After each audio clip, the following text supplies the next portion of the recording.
एक और कलाम हमारा रियाज भाई का लिखा हुआ है, नया कलाम है बिल्कुल, मैंने कहीं नहीं सुना तो आज सुनाने जा रहा हूँ। बिस्मिल्लाहिर्रहमानिर्रहीम।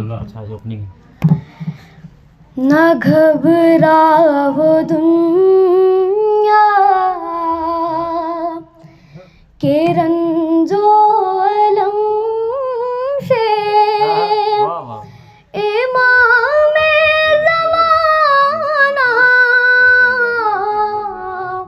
की महफिल सजाओ,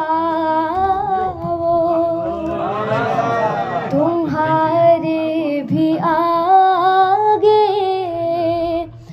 ज़माना झुकेगा, चलो अपना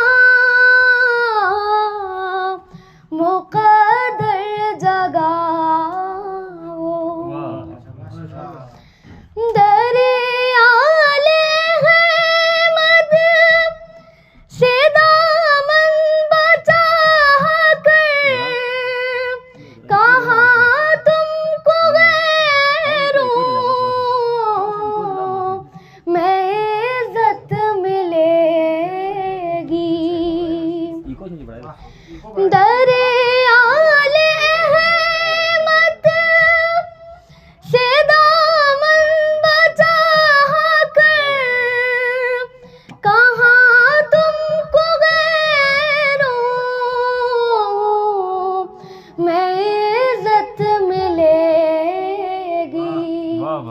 चले आ